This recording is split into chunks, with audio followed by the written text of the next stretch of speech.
high waves have once again pounded the Pacific atoll nation of Kiribati.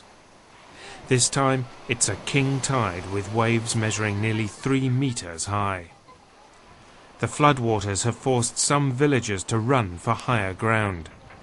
But Kiribati's highest point is just 4 meters above sea level. Over the years, Beatake Orea has seen many of her neighbours' houses destroyed by rising sea levels. She wonders how long it will be before she too is forced to leave. The sea is very close to Kiribati, and it's getting higher and higher.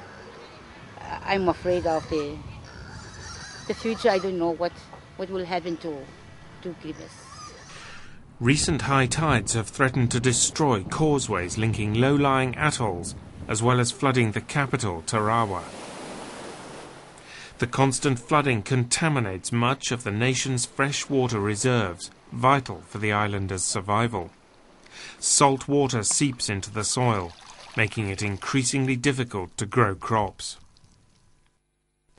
Global warming could cause the country to disappear beneath the waves. Some smaller islands have already sunk into a watery grave. It seems only a matter of time before the rest of Kiribati suffers a similar fate. For local church leaders, the stark choice facing Kiribati is either cultural or physical extinction. Climate change is really a problem, and something has to be done for it. Otherwise, Kiribati have to.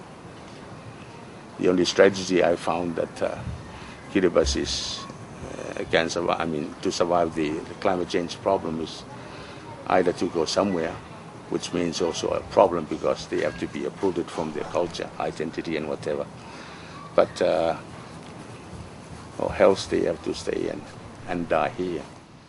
President Anote Tong believes the process of global warming is irreversible. He blames selfish, industrialized countries, which he says are indifferent to his nation's fate. For most developed countries, this is not a matter of priority because they don't live on small atolls, and so they don't have this problem. So their priority will always be towards their own people, and so they go for economic growth at the ultimate cost of maybe the small islands like ours disappearing one day. We are facing a gradual dying process, and I think they do need to come in, they do need to provide opportunities, options for us. Kiribati is the world's most easterly island. It had a brief moment of fame on the world stage as the first country to enter the new millennium. But ironically, unless major changes are made to prevent further climate change, the island may no longer be there to welcome in the next century, far less the next millennium.